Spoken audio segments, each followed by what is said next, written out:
tous. Donc, je me présente, je m'appelle Myriam Haddad, je suis en deuxième année de dentaire.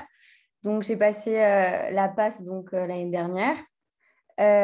Donc, en fait, aujourd'hui, je vais un peu vous aider, vous donner plus de la méthodo que plus expliquer un cours parce que le cours qu'on va avoir aujourd'hui, enfin, on va le voir dans les grandes lignes, c'est un cours qui est assez simple, quoi. C'est le premier cours de l'année et c'est un cours aussi au concours où les questions, elles ne sont pas difficiles. Donc, je vais d'abord vous donner un peu la méthode. Donc, comment bosser un cours, comment bosser, entre guillemets, pas un cours, mais bosser si on veut. Parce que là, vous allez commencer à apprendre un seul cours, mais après, vous aurez de plus en plus de cours. Comment garder, si on peut, comment mémoriser aussi les cours, c'est hyper important. En fait, il faut que vous compreniez qu'il y a quand même une différence entre le lycée et la P1. Déjà, par rapport en fait, à ce qu'on vous demande. Donc en terminale, vous allez rarement avoir des contrôles qui vont être sous forme de QCM, alors qu'en P1, c'est vraiment que des QCM. Donc déjà de savoir c'est quoi le mode d'examen, ça va vous changer votre manière de comment apprendre un cours. Parce que si c'est sous forme de QCM, eh ben, vous comprenez bien qu'il faut connaître le détail. C'est ça qui va vraiment faire la différence. Et vous allez voir, en fait, au fur et à mesure que vous allez apprendre des cours, au fur et à mesure que vous allez faire des QCM, qu'on cherche vraiment, après ça dépend des cours, ça dépend des profs, mais souvent en écurie, on va vraiment vous chercher le détail et c'est ça qui va faire la différence parce que aussi ce qui est important à savoir, c'est, bon, vous le savez, mais c'est un concours, du coup, ça se joue, si on veut, à rien, quoi. Par contre, si vous avez des questions, vous n'hésitez pas à me couper. Enfin, c'est mieux, quoi. Comme ça, c'est un cours. Enfin, comme c'est un premier cours avant que vous appreniez vos cours, si vous avez des questions concernant n'importe quoi, concernant les matières, concernant ce que vous voulez, vous me coupez, vous me posez des questions. Ou même, je pense que Dan, il vous donnera mon numéro et vous pouvez m'envoyer des messages. Voilà, vous n'hésitez pas à poser des questions. Du coup, ce que je vous disais, c'est que je ne sais pas si on vous a expliqué un peu c'est quoi les matières que vous allez avoir. Oui. N'hésitez pas à me couper, hein, ouais, enfin, c'est interactif, quoi. Donc, si vous avez des. Donc, en fait, vous allez avoir au concours, vous allez avoir 5 matières au premier quad. Donc, la première matière, et c'est le premier cours de cette matière, c'est l'UE1, c'est la biochimie. Donc, vous allez avoir deux parties. Une partie qui est vraiment chimie, quoi, et une partie qui est plus biologie, avec des cours un peu plus difficiles. Du coup, voilà, si vous avez des questions à partir de là, avant que je commence un peu, n'hésitez pas à me poser des questions. Il y a combien de chapitres? Non. Alors, il y a combien de chapitres? Je pense qu'il y en a euh, une trentaine peut-être. En fait, en UE1, ce qui est la différence des autres matières, c'est qu'il y a une partie, si on peut appeler ça un chapitre, c'est la chimie organique. Et en gros, en fait, en chimie organique, donc en UE1, vous avez vraiment une partie chimie, donc c'est la chimie organique, où là, ça va être plusieurs, ça va être 3-4 cours, mais que vous allez réviser souvent en même temps. Okay, donc, vous allez réviser, ça va être plus sous forme de QCM. Moi, j'insiste vraiment sur les QCM et sur, en fait, comment vous apprenez un cours. Déjà, ce qui est hyper important de comment on apprend un cours, c'est la répétition. C'est pas comme au lycée où souvent vous allez apprendre pour votre contrôle une semaine avant, 2 semaines avant et tout, et ensuite c'est fini le contrôle et voilà, bye bye. Là, c'est que en fait, vous allez avoir 3 mois devant vous. Vous allez avoir des cours qui vont être au début. Il faut que les cours qui sont au début, eh ben, vous sachiez, vous les connaissez pour le concours. Du coup, c'est vraiment répéter le cours.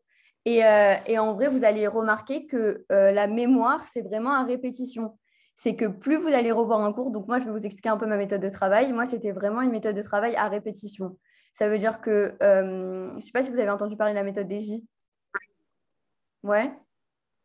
Non, vous n'avez jamais parlé de ça? Euh, Il y a quelqu'un qui a levé la main. Oui, moi j'en ai entendu parler, mais enfin, on nous a jamais expliqué ce que c'était la méthode. Comme ça, il y a un truc qui. Oui. Je sais pas si vous voyez. Bon, donc, je vais vous expliquer un peu la méthode des J. Moi, c'était un peu ma méthode. Après, voilà, quoi, c'est une méthode où c'est très... J'ai coupé le micro, si je m'entends pas. C'est Non, bon? je vais désactiver le micro. C'est où? Attendez, je peux vous couper moi, je crois. Ah, c'est bon. Donc, je vous disais, pour la méthode des J, donc c'est une méthode qui est très... Enfin, vous l'adaptez à vous ensuite. C'est une méthode qui se base sur le fait qu'un cours, ça doit être vu la première fois, le lendemain. Donc ça, c'est super important de comprendre qu'un cours, vous devez toujours le revoir le lendemain. C'est vraiment, je pense que c'est 70% de la mémoire, quoi. Si vous apprenez un cours et que vous ne le revoyez pas le lendemain, c'est vraiment... Enfin, c'est mort, quoi, parce que la mémoire, c'est souvent le jour même, le lendemain, parce que vous allez travailler. En fait, votre mémoire, elle va travailler la nuit. Du coup, vous l'apprenez avant, si entre guillemets, avant de dormir, et le lendemain, vous le revoyez. OK, ça, c'est super important. Après, la méthode des J, elle laisse un jour où vous ne revoyez pas le cours. OK, donc en fait, il y a le J0, c'est le premier jour. OK, où vous apprenez votre cours. Votre cours, il vient de sortir, par exemple, ce cours-là, il vient de sortir. Je commence à l'apprendre. Donc moi, ce que je faisais, c'est que le premier jour où j'apprenais le cours, j'ai été très, entre guillemets, je restais pas plus de 2 heures. Moi, j'arrivais pas à rester concentrée plus de 2 heures sur un cours. Il y en a qui, en fait, il y a plusieurs. Il faut vous dire qu'il y a plusieurs méthodes et la méthode, elle va venir en fonction de votre travail. En fait, plus vous allez travailler et plus vous allez en fait trouver votre méthode. On vous demande pas d'avoir votre méthode en terminale, ça va, c'est pas vraiment. Mais de savoir au moins comprendre qu'un cours, ça ne s'apprend pas en une fois. Ça, c'est vraiment primordial de comprendre. Un cours, ça s'apprend à répétition. Ça veut dire qu'une personne qui vient et qui apprend, par exemple, même je vous donne l'exemple d'un cours d'anatomie, il apprend une fois, il reste 6 heures dessus. Donc déjà, c'est très compliqué de rester... Enfin, souvent, l'anatomie, on est poussé à rester longtemps parce que c'est très, très, très précis. Et il ne revoit pas le lendemain, c'est mort parce qu'il va rien retenir. Il va rien retenir et c'est pas comme ça qu'on apprend un cours. Moi, j'insiste vraiment sur le fait d'apprendre le cours une première fois et de le revoir le lendemain. Et plus vous allez revoir votre cours, et plus vous allez connaître le détail. Et comme je vous ai dit, le mode d'examen, c'est un QCM. Donc, on vous demande de connaître le détail. OK? Donc, en fait, je vous explique très rapide la méthode du J. Donc, il y a le J0, c'est la première fois où vous voyez le cours. Le J1, c'est le lendemain. OK? Et ensuite, il y a le J3. Ça veut dire que vous laissez un jour de pause et vous revoyez, par exemple, le lendemain. OK? Donc, moi, je vous demande à votre stade au moins de faire 3 visios d'un cours. Par exemple, ce cours-là, je ne sais pas si vous devez commencer à travailler maintenant ou c'est en janvier. Hein? En soi, on fait un peu comme on veut, on n'a pas de... Ouais. Bon, après, dites-vous que là, vous êtes en terminale, donc ça ne sert à rien de vous mettre la pression maintenant. Mais surtout, en fait, moi, je suis là, c'est juste pour vous éviter de perdre votre temps parce que si vous voulez commencer à bosser en terminale, au moins bossez bien et ne commencez pas à prendre des mauvaises habitudes et d'arriver finalement à la fin du stage de pré-rentrée et de vous dire que en fait, ça ne m'a servi à rien parce que je ne sais pas comment on voit un cours. Voilà. Moi, ce que je veux, c'est que vous évitez de perdre votre temps et que vous apprenez vos cours de la meilleure manière possible, quoi. Okay, surtout de prendre, en fait, de commencer à prendre les bonnes habitudes maintenant. Donc, vraiment, je vous conseille donc de toujours voir le cours une fois et le lendemain, ça c'est primordial. Après, au fur et à mesure, par exemple, ce cours-là, c'est le premier cours, vous allez le connaître par cœur. Et aussi, ce qui est hyper important, et ça, c'est plus, vous le verrez, bon, vraiment quand vous commencez vers votre fin, non, quoique quand vous commencez à bosser, essayez aussi de regarder les annales. Après, à votre stade, ce n'est pas primordial parce que vous allez les voir et les revoir. En fait, les annales, c'est ce qui est tombé. Ça veut dire c'est ce que le prof a l'habitude de poser en question.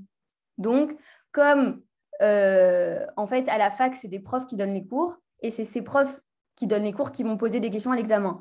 Donc, par exemple, ici, c'est le professeur, donc, il s'appelle Gage, qui fait ce cours. Ensuite, donc, la veille de l'examen, et donc il va préparer sa question, il va la donner. Et si vous regardez les annales, parce que ça fait des années, souvent il y a des cours qui ne changent pas, et vous en terminale, vous allez souvent apprendre des cours qui ne changent pas, parce que sinon ce serait une perte de temps. Comme je vous ai dit, en fait, là vous êtes en terminale pour ne pas perdre votre temps, essayer de trouver votre méthode de travail, apprendre des cours, et donc, entre guillemets, gagner du temps, quoi. Donc, ce cours, c'est un cours où le prof, donc à force de faire les annales, on sait que c'est un prof qui n'est pas piégeux. Ça veut dire que ces QCM, ils sont donc ils sont faciles, quoi. C'est des QCM où vous apprenez votre cours. Normalement, vous n'avez pas de problème. Il y a d'autres profs où c'est un peu plus compliqué. Souvent, enfin, ils vont être un peu plus piégeux. Donc, il faudra vraiment connaître dans le détail. Après, moi, je vous conseille de toujours connaître vos cours dans le détail parce qu'on ne sait jamais. Et c'est ça qui fait la différence, comme je vous ai dit. Euh, donc voilà. Donc, juste, si vous avez des questions niveau méthode, est-ce qu'il y a des gens qui ont commencé à travailler ou non? Enfin, moi, si vous n'avez pas commencé, c'est normal, quoi. Enfin, on est Euh, enfin, personne. Moi, j'ai commencé. Tu as commencé un Moi peu? aussi, moi aussi j'ai commencé. Et comment tu as appris ton cours? Mais en fait, moi, je suis pas venue pour faire la prépa médecine ici. Moi, je suis dans un autre lycée et je fais une autre prépa. Et moi, j'ai commencé vraiment à faire plein de cours. Ouais. Je suis déjà, je crois, au moins 5 ou 6 cours. J'ai fait atomes, maths. J'ai fait quoi après? Parce que du coup, j'ai mon classeur. J'ai fait chimie, j'ai fait U1. Après, j'ai fait de l'électrophysiologie. J'ai fait les fluides. J'ai fait les maths et j'ai fait de l'anatomie. Donc, moi, ce que je faisais, c'est que le soir, je me prenais un temps, je relisais mon cours. Et le matin, quand j'avais ma semaine de pré-rentrée, qui était la première semaine des vacances, ben, le matin, je voyais mon cours. Et le soir, ben, quand j'avais un nouveau cours, ben, je le revoyais tous les soirs, quoi. Mais c'était quand ça? La première semaine des vacances, j'avais une semaine. Et à mon lycée, j'avais une prépa Mais là, qui tu es en venait terminale? Tu es en terminale ou tu es en P0? en terminale. Ah, ok. En fait, moi, ce que je conseille, c'est bien que tu aies vu autant de cours, mais c'est mieux de. Moi, je suis plus dans la qualité que la quantité, quoi. Vaut mieux que Ok. vous arrivez en août au stage de présenté, vous ayez vu peut-être moins de cours, voilà, mais que vous les connaissiez vraiment bien. C'est ce que je disais l'année dernière au PASS de cette année, c'est que l'important, c'est pas la quantité de cours que vous allez apprendre, c'est vraiment c'est le nombre de cours que vous connaissez vraiment. Parce que, euh, parce que en soi, moi, je me rappelle que moi, j'ai commencé en août. J'ai pas fait de terminale santé, j'ai commencé en août. C'est vrai que j'avais du mal un peu à suivre parce qu'il y avait pas mal de terminale santé, etc. Et moi, je m'étais dit, vaut mieux que je fasse peut-être moins de cours que tout le monde, mais que les cours que je fais, vraiment, je les fais bien et que j'arrive à la rentrée enfin, la vraie rentrée universitaire, et que les cours vraiment que j'ai bien appris, je ne perds pas mon temps à les réapprendre, quoi. Donc, moi, c'est pour ça que je suis là pour vous dire que si vous apprenez un cours, par exemple, là, je ne sais pas si c'est bien de commencer en janvier, si il y en a qui ont commencé avant, ok, mais dites-vous que même si vous commencez en janvier, en février, c'est quand même de l'avance, quoi. Il y a pas tout, enfin, il n'y a pas de pression à avoir maintenant ou à vous comparer à des gens qui ont vraiment beaucoup avancé ou moins. Là, ce que je veux, c'est que quand vous apprenez un cours, vous l'apprenez bien. Voilà. Donc là, par exemple, le cours de l'atome, c'est un cours qui est, euh, c'est un cours qui est, c'est un cours qui est simple, mais un cours, donc c'est bien d'avancer parce que au moins vous n'allez pas entre guillemets perdre votre temps à le réapprendre ensuite. Ok? Du coup, on va commencer un peu le cours. Donc moi, je vais pas vous l'expliquer vraiment parce que c'est un cours qui est quand même facile, mais je vais juste vous montrer entre guillemets, comment ça se présente un cours et ce qu'il faut en fait pas mettre de côté, quoi. Ok? Alors. Donc, comme je vous disais, c'est bien de connaître aussi et de voir les annales, comme ça vous savez à quoi vous vous attendez.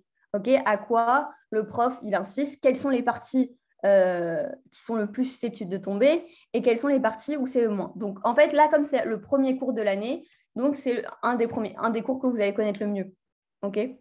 Donc, juste pour vous dire, je reviens sur le fait, donc, quelle matière? Donc, ça va dans la matière du E1. Donc, l'UE1, ça va un peu en crescendo. Ça veut dire que les cours du début, ils sont assez simples. Après, il y a orbital. On vous a parlé du cours d'orbital?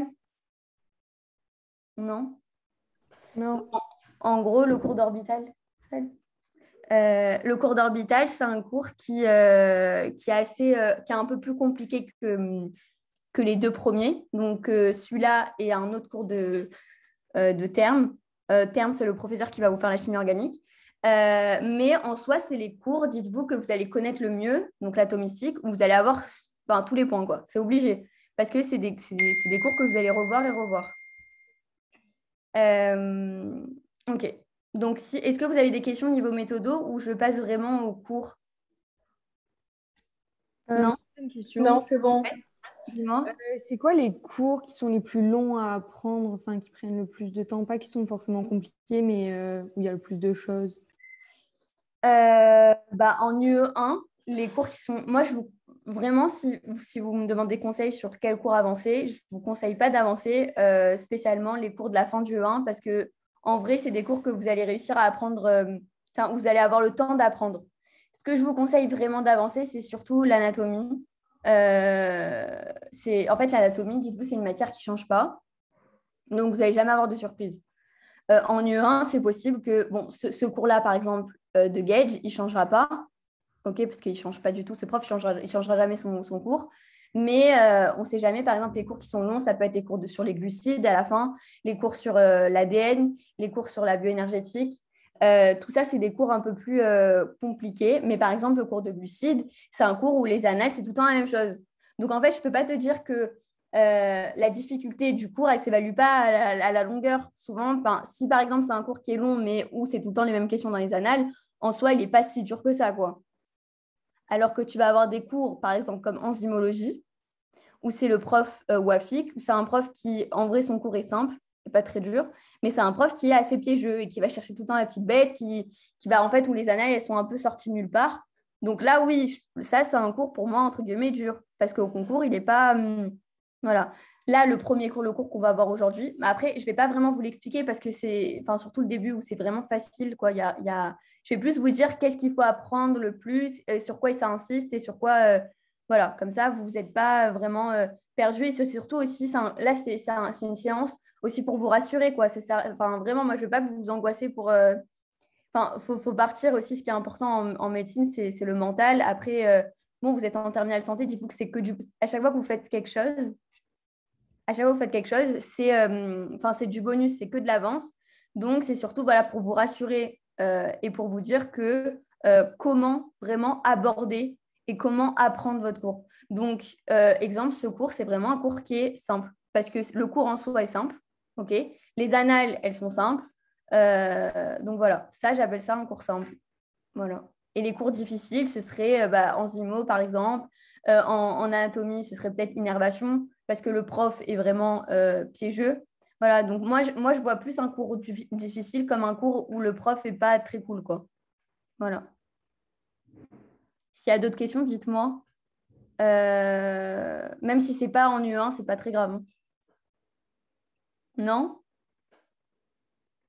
Okay. Moi, du coup, j'ai une question. Ouais. Dis-moi. Tu as dit que l'anatomie, c'était ce qui était le plus important à s'avancer là maintenant, on va dire. Ouais, alors moi, je conseille l'anatomie. Après, l'UE1, c'est bien de connaître bien l'atomistique parce que c'est des cours qui ne changent pas. Attendez, juste. Mais du coup, par exemple, les planches et tout, si on commence à tout apprendre maintenant, ça va nous servir ou d'ici là Tout dépend de la manière dont tu apprends en fait. Parce que si là, tu vas prendre 2 semaines où tu vas apprendre les planches et que tu vas les revoir, la prochaine fois que tu vas les revoir, c'est en juin, ça ne sert à rien. Je te conseille de les apprendre en juin, quoi. Tu vois ce que je veux dire? Tout dépend de toi en fait. Si maintenant tu vas apprendre, moi je ne conseille pas vraiment d'apprendre tout. Après, oui, en vrai, en terminale, c'est peut-être bien d'apprendre peut-être que les planches.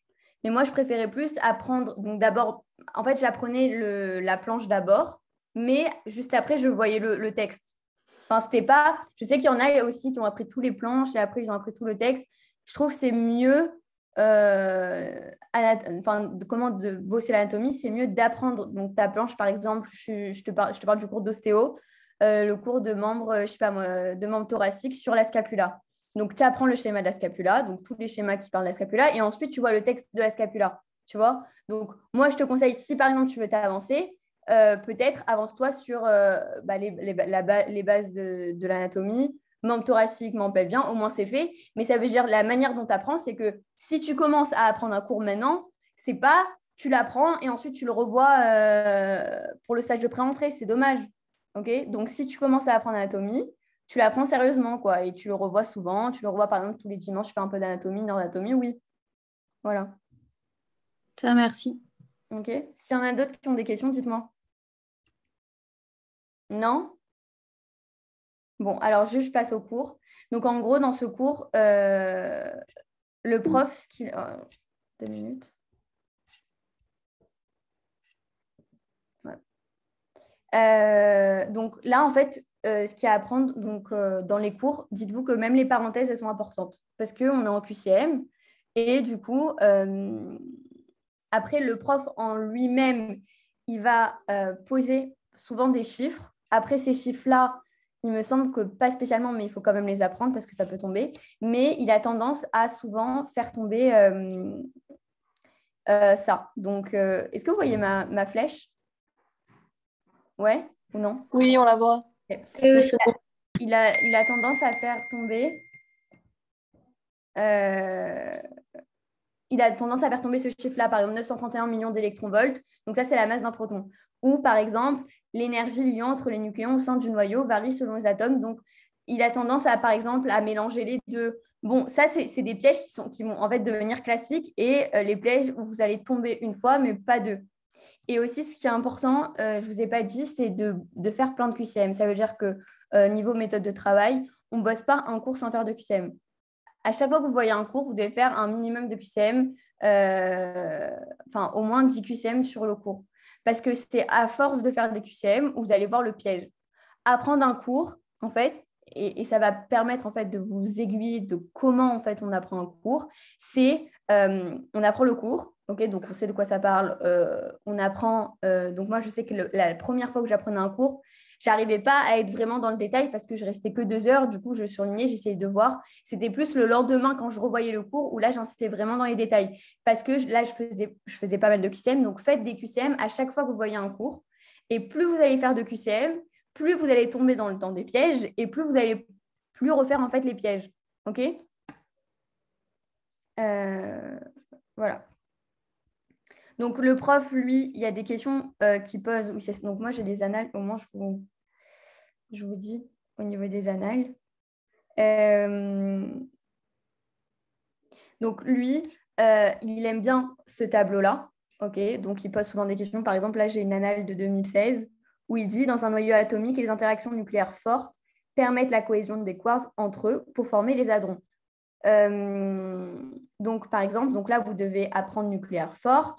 Est-ce que c'est ça? Est-ce que donc la particule vecteur, c'est les gluons. Ok, ça agit sur les quarks. Donc en fait, lui, ce prof, il veut donc ce tableau-là, il apprendre par cœur. Ok, donc vous devez connaître à la fois c'est quoi les différentes interactions, c'est quoi la particule et ça agit sur quoi. Donc le piège classique, c'est de vous embrouiller entre quelle est la particule et ça agit sur quoi. Souvent, on va vous dire par exemple, exemple 1, pour l'interaction nucléaire forte, les quarks agissent sur les gluons. Donc non, c'est plutôt les gluons qui vont agir sur les quarks. Donc vous devez savoir que nucléaire forte, on parle des quarks, ok, que la particule vecteur, c'est le gluon, donc c'est les gluons qui vont agir sur le quark. Nucléaire faible, vous devez savoir, c'est le boson. Donc après, juste en haut, on vous explique. Alors, 2 minutes. Ouais. Donc on vous explique c'est quoi. Donc vous devez apprendre qu'est-ce que les cristaux, qu'est-ce que les atomes, les noyaux. Donc souvent aussi, il va vous poser des questions simples du style 2 minutes. J'avais vu qu'il y avait. Voilà, par exemple. Donc. Il y a parfois voilà, des questions qui sont vraiment simples, du style les électrons d'un atome sont maintenus autour du noyau par des forces électrostatiques. Donc ça, c'est plus loin. Ou donc ça, c'est vrai. Enfin, ça, c'est vrai. OK? Donc, la majorité des questions, elles sont simples, mais après, vous allez avoir quand même des questions qui vont être un peu plus pointilleuses, mais pas trop pointilleuses parce que vous allez prendre l'habitude à apprendre un cours de manière très, très détaillée, quoi. Donc, voilà. Et surtout, c'est quoi qui fait que ce cours est simple? C'est surtout qu'il pose souvent des questions que vous allez revoir. En fait, au travers des années, il ne va pas se gêner à remettre des questions qu'il a mis les années, enfin des items qu'il a mis les années précédentes. Donc, du coup, là, vous devez apprendre qu'est-ce que les atomes, ils sont formés de quoi, les noyaux, eux, ils sont formés de quoi. Donc, bien comprendre que les noyaux des atomes, ils sont formés de nucléons. Ça, c'est un QCM qui peut tomber au concours. Donc, c'est un QCM qui est facile parce que ça, c'est le niveau, on va dire, 4e. Ensuite, par contre, là, il y a des notions qui sont nouvelles. Quand on parle des hadrons, okay, on vous dit que les hadrons, c'est les mésons et les baryons. Okay, donc là, il y a un piège qui est classique. On peut vous dire, par exemple, les mésons sont les hadrons et les baryons. Donc non, c'est les hadrons qui sont les mésons et les baryons. Donc ça, c'est des pièges où on va essayer de vous embrouiller en quelque sorte. Okay, donc, ce qui est important, c'est de bien retenir que les mésons, ils sont formés de 2 quarks, que les baryons, ils sont formés de 3 quarks. Okay, et que les quarks, en fait, c'est vraiment la particule, c'est la particule élémentaire, c'est la plus petite particule qui existe. Okay, c'est à partir de quarks qu'on va former ensuite des mésons, des baryons, et des mésons et des baryons qui vont former ensuite des hadrons qui vont former des nucléons, etc. Okay, c'est comme un peu des poupées russes, quoi. Okay, est-ce que pour l'instant, c'est clair? C'est pas très dur, quoi. Le début du cours est assez... Enfin, c'est des choses vraiment à apprendre. OK? Ouais, Moi, j'ai j'ai une pas question. compris ce que c'est les quarks. Hein? J'ai pas trop compris c'est quoi les quarks. Bah, en fait, les quarks, c'est la particule élémentaire, quoi. C'est comme des éléments, en fait, des petits éléments. C'est ce qu'on voit ici, là. Comme, c'est même pas, je peux même pas te dire que c'est encore plus petit que les atomes parce que c'est une multitude de quarks qui vont former des baryons ou des mésons, qui vont eux-mêmes former des nucléons, qui vont eux-mêmes former un noyau, et qui vont eux-mêmes former... En fait, c'est des particules élémentaires, on peut appeler ça. OK? C'est la base, en fait, de la matière, si on peut dire. OK? J'avais une question. Ce qui est entre parenthèses, les chiffres, Ouais. GIS, exponent, GIS, tout ça, il faut les apprendre? Ouais, donc ça, ça, il faut apprendre. Alors, au concours, je crois pas que c'est déjà tombé, mais c'est des chiffres qu'il faut apprendre parce que moi, je me souviens qu'en écurie, on avait tendance à le mettre. Après, à force de voir, et comme je disais, c'est plutôt donc, comment on apprend un cours, c'est à répétition. Dites-vous que les chiffres, c'est des éléments d'un cours qu'on apprend à force de voir le cours. Donc, plus vous allez revoir un cours, plus les chiffres, ils vont rentrer dans votre tête, quoi. Donc oui, moi, je les avais appris, les chiffres. Ok, merci. Après, moi, j'insiste vraiment sur le tableau parce que ça tombe en annales. Sur ça, bon, ça, c'est la base. Après, voilà. Donc ça, là, on passe sur... Donc, je vais aller un peu plus vite sur la suite parce que c'est vraiment facile à comprendre et à apprendre. Et c'est des notions que vous avez déjà apprises au lycée, au collège même. OK, donc ça, c'est assez facile. Juste bien retenir que les niveaux d'énergie, c'est toujours quantifié. OK. Voilà. Après, quand je passe, ça ne veut pas dire qu'il ne faut pas apprendre. Hein. Ça veut dire qu'il faut tout apprendre dans ce cours. Mais c'est que vous pouvez l'apprendre vous seul. Ce n'est pas des notions à expliquer. OK. Alors, par exemple, ici, donc les chiffres qui sont en rouge, c'est des chiffres où le prof, il les fait tomber. OK. Donc, c'est vrai qu'il y a pas mal de chiffres dans ce cours à apprendre, mais souvent, en fait, vous allez tellement tomber dans le piège au début, quand vous allez voir les QCM, que vous allez les connaître au fur et à mesure. OK? Donc, par exemple, le rayon du noyau est 100 000 fois plus petit que celui de l'atome. Donc, ça, c'est à apprendre. Après, la suite, donc ça va. Mais donc, je reviens sur les autres chiffres à apprendre. Bien retenir que la masse de l'électron est 1800 fois plus faible que celui du proton. De même ici, il faut retenir, OK. Ah oui, alors aussi, il y a des pièges, et c'est surtout en UE3. On vous a parlé de la matière UE3. Donc, la matière du UE3, c'est la biophysique. Donc, en gros, c'est de la physique. Mais plus, en fait, c'est pas comme en terminale où vous allez avoir des exercices de physique et tout. C'est vraiment apprendre des cours de physique, donc apprendre des formules, apprendre des unités, vu que les formules, souvent, ça nécessite donc on va utiliser des grandeurs. Chaque grandeur a une unité. Donc, il ne faut surtout pas tomber dans les pièges des unités. Okay, donc, ça, c'est un piège classique, surtout en UE3, et aussi un piège qui peut tomber sur ce cours. Par exemple, on vous dit 931 millions d'électronvolts, et au lieu de mettre électronvolts, par exemple, on va vous mettre 931 millions d'électronvolts, c'est la même chose que 931 mégaélectronvolts. Mais au lieu de vous mettre, en fait, on va vous dire 931 millions de mégaélectronvolts. C'est faux, parce qu'en vrai, c'est électronvolts. OK? Voilà, donc ça, c'est les pièges classiques d'unité. Exemple ici, pour 1 mégaélectronvolt et 8,5 mégaélectronvolts, on va avoir tendance à vous mettre, par exemple, 1 électron-volt et 8,5 électron-volt, au lieu de mettre le M avant. Mais en vrai, c'est complètement faux parce que c'est plus du tout les mêmes grandeurs. Voilà. Pareil ici, le 0,5 mégaélectron-volt. Donc ça, c'est l'équivalent d'énergie de la masse d'un électron au repos. Donc là, en fait, on va convertir, entre guillemets, enfin, on va dire c'est quoi l'énergie. Donc, on a parlé un peu de la masse au-dessus. OK. Donc, au-dessus, on a parlé de la masse. Là, on vous parle donc d'énergie. Donc, retenez bien que l'unité de l'énergie, c'est souvent l'électron-volt ou le joule. Voilà. OK. Du coup, donc ça aussi, après, bon, ça, il faut apprendre. Cette partie-là, en fait, je peux pas, c'est pas que des choses à expliquer, quoi. C'est plus des choses à apprendre. Moi, je préfère plus me centrer sur des choses, donc surtout ce qu'on va voir tout à l'heure. On va avoir en fait des notions qui vont être importantes pour votre cours sur les orbitales. OK. Donc, je vais aller là, dans une petite demi-heure. Donc, voilà. Donc, ça, vous l'apprenez. Ça aussi, donc, c'est des choses à apprendre. Bien retenir que bon, ça, c'est une notion que vous allez revoir aussi dans le cours d'orbital. C'est qu'en fait, au départ, on considérait l'électron sous forme de, en fait, en utilisant la physique classique. En fait, on s'est rendu compte que pour étudier l'électron, il fallait utiliser donc la physique quantique.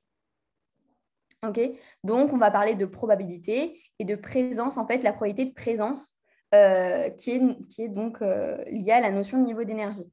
Okay. Donc, en fait, c'est une toute nouvelle manière de voir l'atome par rapport à ce que présentait au départ Bohr. Donc, cette partie-là, donc, il faut retenir cette partie-là. Mais par exemple, la relation de Rydberg, c'est vraiment quelque chose qui n'est jamais tombé. Et il me semble que ça n'a pas été fait, en fait, parce que ça, c'est un cours, il me semble, de l'année d'avant. Et je crois qu'il ne fait même plus la relation de Rydberg, donc et c'est jamais tombé. Okay. Voilà, par exemple, cette partie-là, ça, par exemple, cette relation, c'est jamais vraiment, vraiment tombé en annales, mais on l'apprend quand même, parce qu'on ne sait jamais. Voilà. Mais ce que j'insiste vraiment sur quoi, c'est sur le début du cours, où ça tombe pas mal. Sur les chiffres que je vous ai dit, par exemple 1800 fois plus grand, les chiffres qui étaient en rouge. Et aussi, par exemple, ici, donc le piège. Moi, je vous donne aussi les pièges classiques, comme ça vous évite de tomber dedans, ou en fait, la fois où vous allez apprendre votre cours, vous allez vous dire, ah là, il faut faire attention. Ici, par exemple, dans cette partie du cours, il faut faire attention. Donc, c'est un piège que le prof fait. C'est que, donc là, on va vous parler des niveaux d'énergie d'un atome polyélectronique.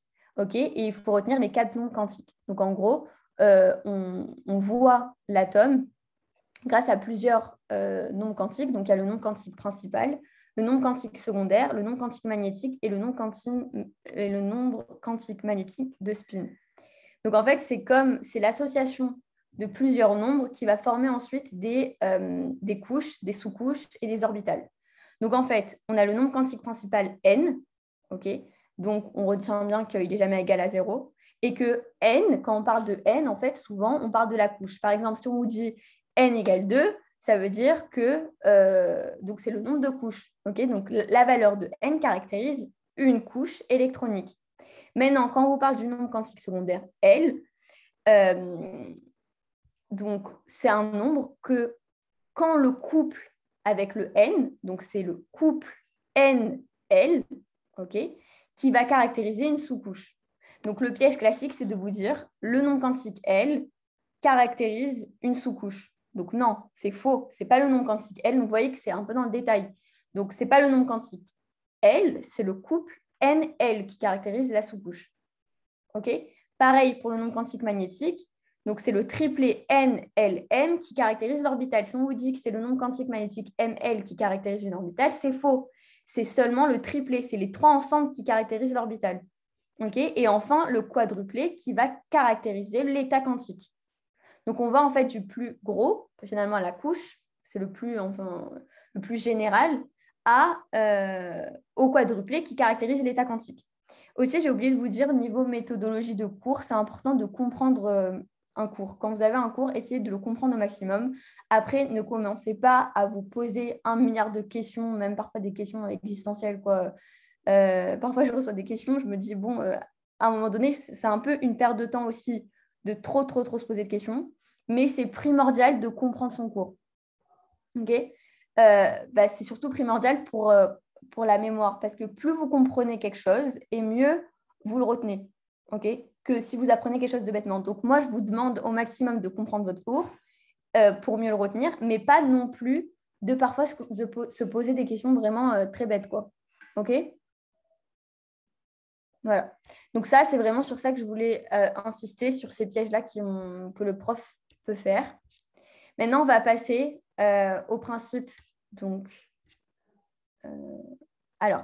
ça, c'est comment en fait on configure. Donc là, on va parler un peu d'orbital et je vais insister sur ça. C'est plus en vrai le prof, il fait tomber par exemple cet item qui peut vraiment tomber, c'est une orbitale atomique contient au maximum 2 électrons de nombre quantique opposé. Donc ça, il le fait tomber. Mais c'est quelque chose que vous pouvez en fait réussir en apprenant bêtement, quoi. Mais moi, je vous demande quand même de comprendre ces principes, surtout pour savoir ensuite comment en fait on remplit des orbitales. Est-ce qu'on vous a déjà parlé un peu? Donc moi, je vais vous expliquer un peu c'est quoi donc le principe d'orbital. En gros, comment on va configurer un atome? On le configure grâce à des orbitales. Les orbitales, ça va être des petites cases, ok? C'est un ensemble de cases dans lesquelles vous allez remplir des spins et en fonction en fait du nombre, en fonction par exemple là, l'aluminium, alors attendez, il est caractérisé, donc attendez, voilà, l'aluminium, il a en fait un nombre de masses, ok, et un nombre de protons. Alors, important aussi sur un item qui tombe souvent, c'est on vous dit que le nombre de protons est caractéristique de l'atome. Donc ça, c'est vrai. Si on vous dit le nombre de neutrons, c'est faux. C'est vraiment le nombre de protons qui caractérise un atome. Par exemple, l'aluminium, le 13 ici, c'est ce 13-là, c'est ce chiffre 13 qui va le différencier, par exemple, du carbone ou le chiffre, je ne sais plus exactement, peut-être c'est 6, je ne sais pas exactement, qui va le différencier. Ok. Donc, je ne me rappelle plus c'est où que c'est écrit dans le cours. Mais on vous dit bien, en fait, le prof, il insiste sur le fait que c'est vraiment le proton qui caractérise l'élément chimique. Ok. Et bien retenir aussi, isotope, c'est une notion que vous connaissez déjà, que l'isotope, c'est le nombre de neutrons qui change. Ok. Voilà. Parce que parfois, ils piègent, ils disaient c'est le nombre de protons qui change, donc non, ça c'est de neutrons. Donc là, c'est les différents principes. Donc, on va avoir le principe de Pauli, la règle de Kleshkovsky et la règle de Hund, qui va vous faire comprendre comment on remplit des cases quantiques. Okay, et ensuite, je pense qu'on terminera le cours. Parce que voilà, le reste du cours, c'est vraiment à portée de vos mains, quoi. Donc, il y a le principe de Pauli qui vous dit que dans un atome ou dans un ion, 2 éléments ne peuvent posséder simultanément les 4 mêmes nombres quantiques.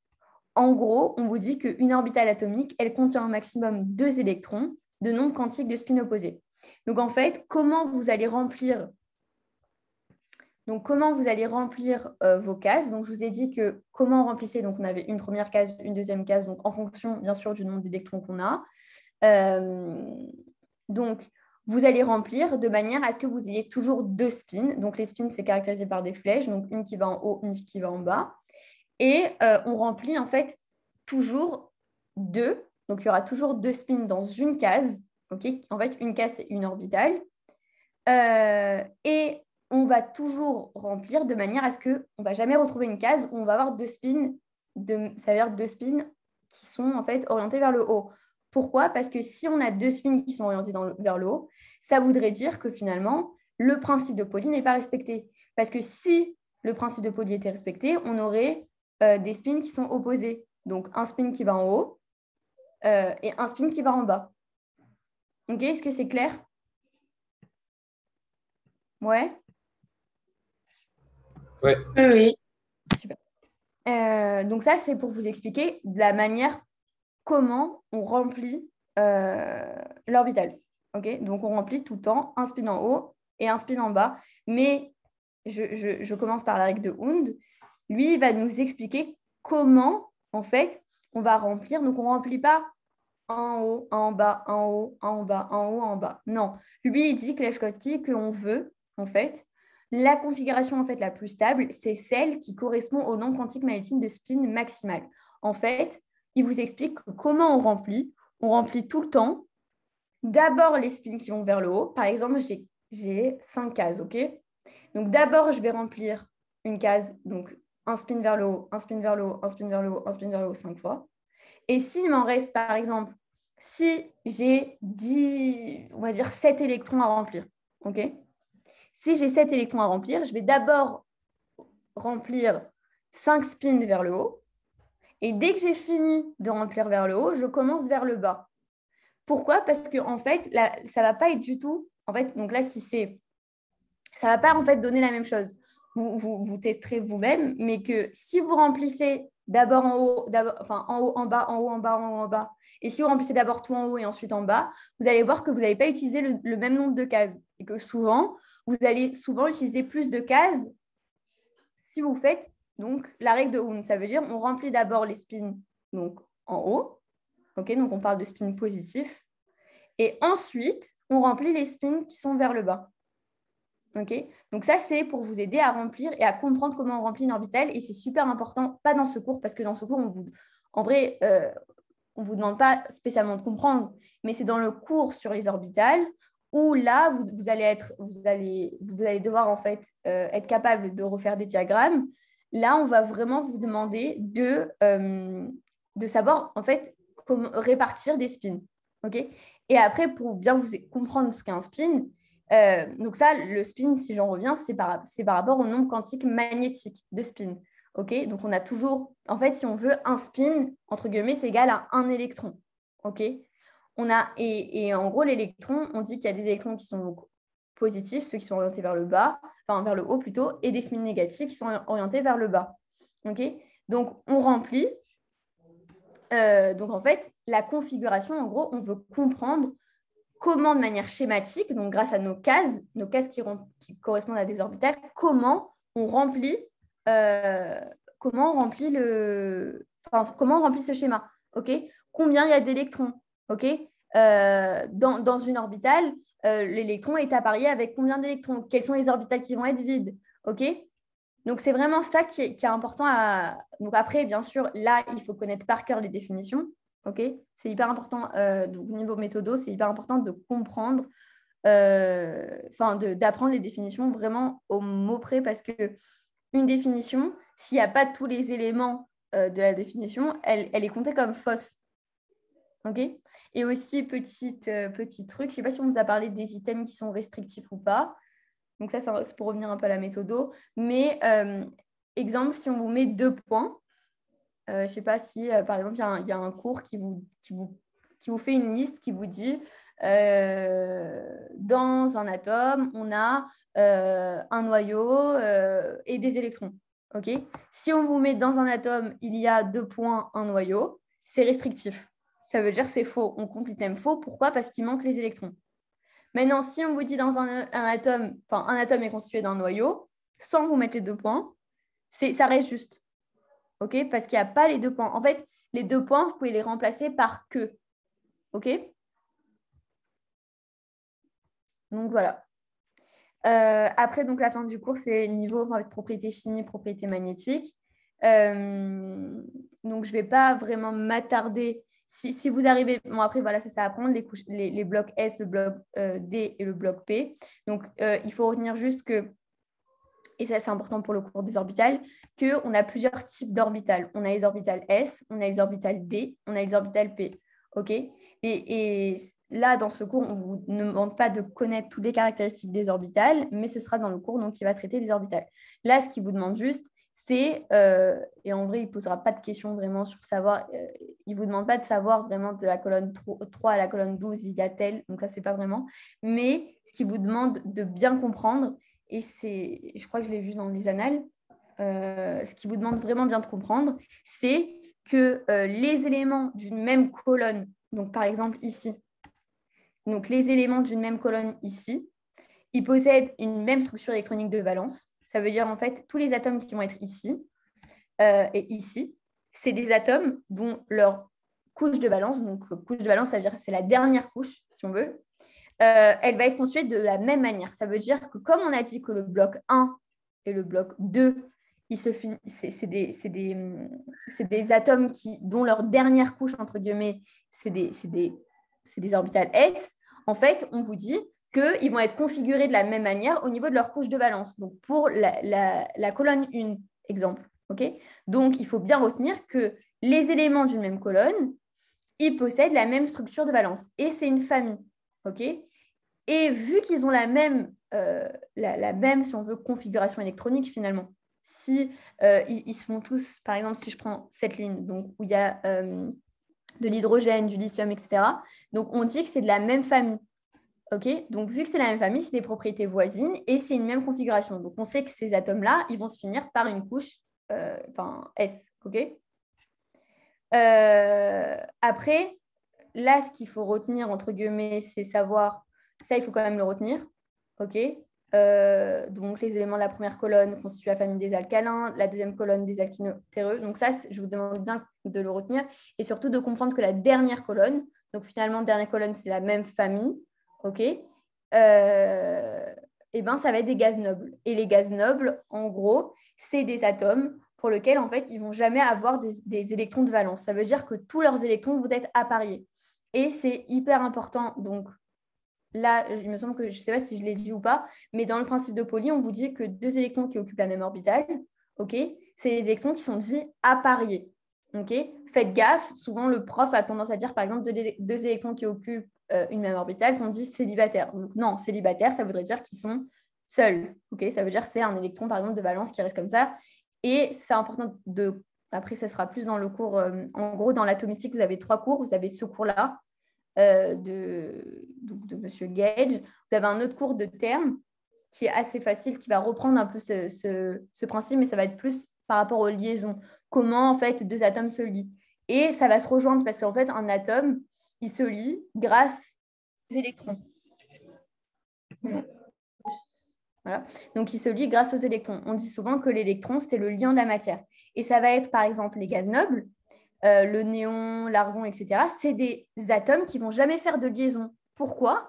Parce qu'ils n'ont pas d'électrons de valence. Okay, vu que tout est apparié, ils n'ont pas des électrons qui vont chercher, en fait, à se lier avec d'autres électrons pour s'apparier.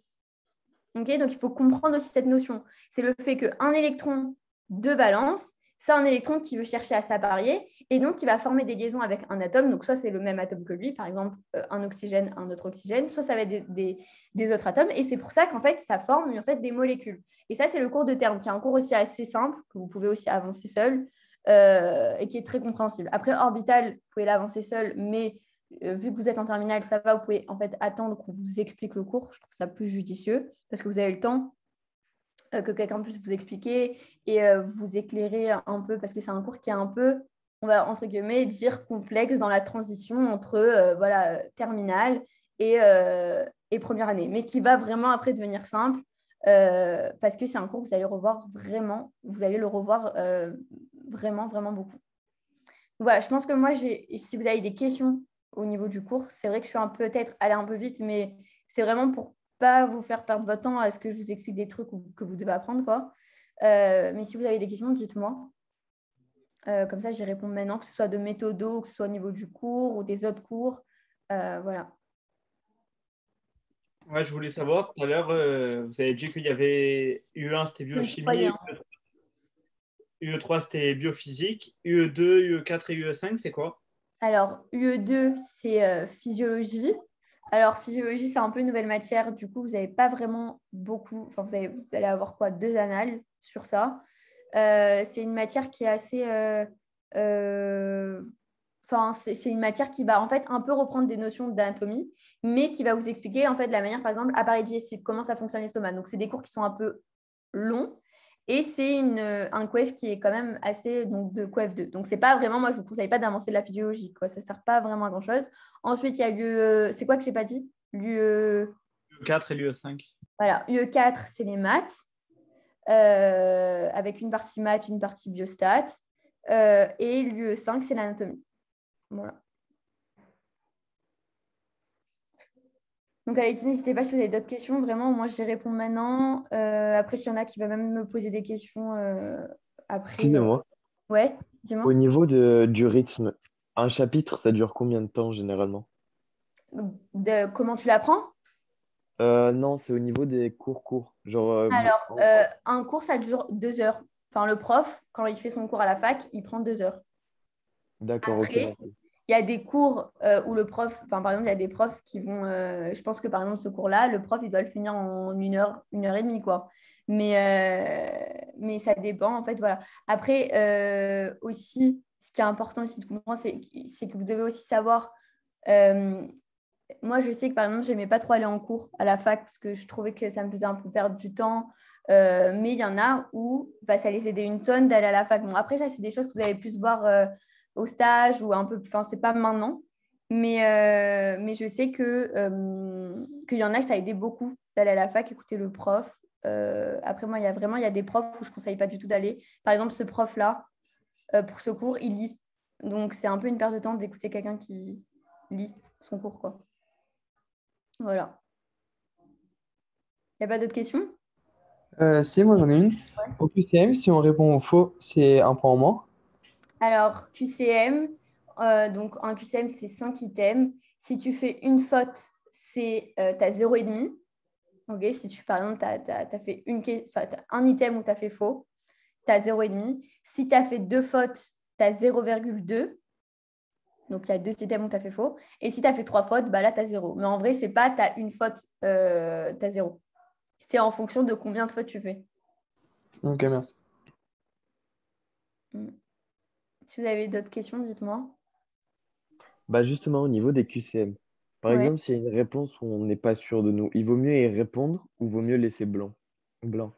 Enfin, genre, est-ce qu'on perd des points si on répond faux sur cette question-là? Ou c'est vraiment ce système de plus tu as de faux, plus tu te rapproches du Si zéro? tu réponds pas, alors dis-toi que si tu réponds pas à la question, c'est compté comme si c'est faux. Parce que, en fait, comment vous êtes évalué, c'est que vous allez avoir des grilles et ce qui est vrai, en fait, vous cochez ce qui est vrai. Donc, si tu réponds pas à l'item, c'est comme si tu l'avais dit faux. Tu vois ce que je veux dire? Donc, en vrai, ne pas y répondre, c'est comme si dire que c'est faux. Donc, moi, ce que je conseille, bah, ça dépend du feeling, quoi. Si tu vois, par exemple, si tu vois un item où tu n'es pas du tout sûr, que tu vois qu'il y a écrit uniquement ou des mots un peu, on va dire, restrictifs, moi, j'aurais tendance à mettre faux. Maintenant, si par exemple, je suis plus dans la matière d'anatomie, en anal, souvent, moi, je sais qu'en anatomie, j'avais plus tendance à mettre vrai dans des trucs où vraiment, je ne savais pas trop. Parfois, il y a des profs qui sont un peu, entre guillemets, hors programme, surtout en innervation. Donc, j'avais plus tendance à mettre vrai, mais c'est vraiment comment tu le sens, tu vois. D'accord, ok, merci. Mais retenez bien que si vous répondez pas à un item, c'est compté comme si vous avez mis faux. OK? Ouais, c'est laquelle de matière qu'il y a beaucoup de formules à apprendre? Quasiment que des C'est formules. UE3. Ok. Ouais. Et faites gaffe, voilà, UE3, c'est apprendre bien les formules et surtout apprendre à jouer avec les formules.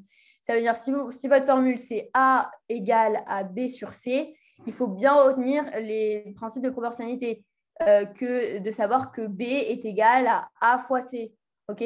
Donc, de savoir qu'est-ce qui est proportionnel avec quoi, de savoir vraiment prendre la forme. Mais après, ça, c'est à force de faire des QCM. Vous allez souvent avoir en fait des QCM où on va vous demander des trucs de proportionnalité ou on va vous le faire tourner de tous les sens, quoi, la formule. OK?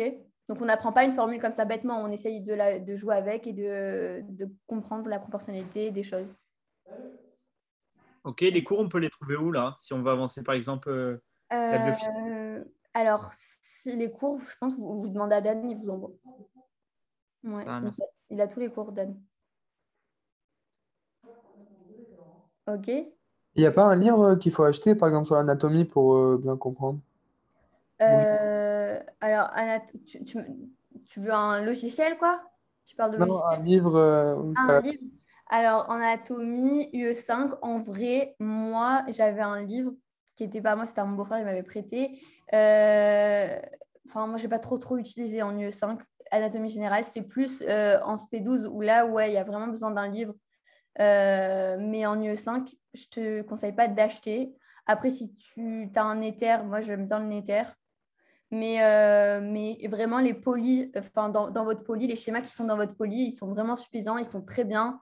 Et vous pouvez vraiment bien comprendre avec vos schémas qui vous donnent, que la fac vous donne. Et après, comprenez bien qu'en anatomie, tout est à apprendre. Ça veut dire que c'est pas on vous met une planche pour vous aider à comprendre le texte. Moi, au départ, je me rappelle, je demandais, mais attends, il faut apprendre les planches ou c'est plus pour comprendre le texte? Non, ça veut dire que la planche, elle est là, il faut l'apprendre par cœur, il faut connaître toute la légende.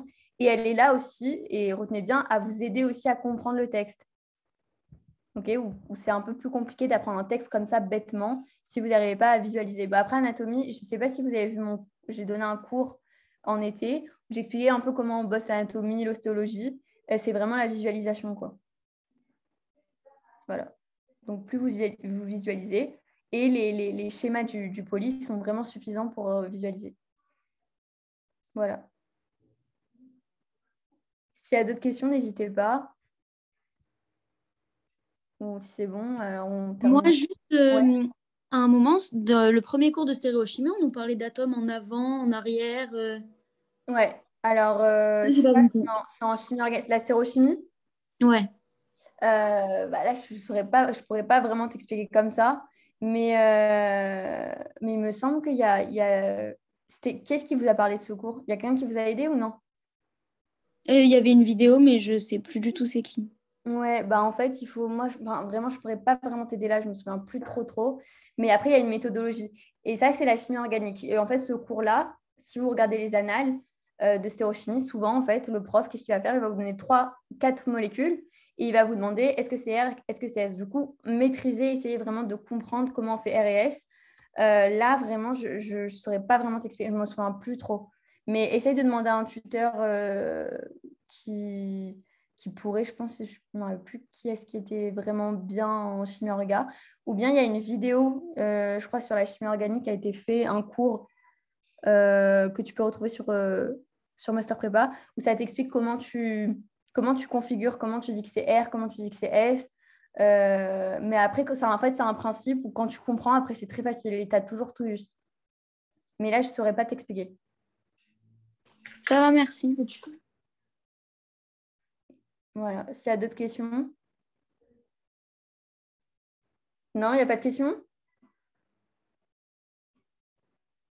Bon. Alors, on arrête le cours? Ou Ok. Bon, n'hésitez pas en les questions. Alors, je dis à Dan que c'est bon? Ouais, c'est bon, merci. Allez, super. Merci. De rien. Au revoir. Ouais, c'est bon, merci beaucoup. Allez, bon Au revoir. courage et Merci. ne vous mettez pas la pression, quoi. Détente. OK? Merci beaucoup. Avec plaisir. N'hésitez pas à me poser des questions si vous voulez en message, je les répondrai. OK? Allez, bisous. Salut.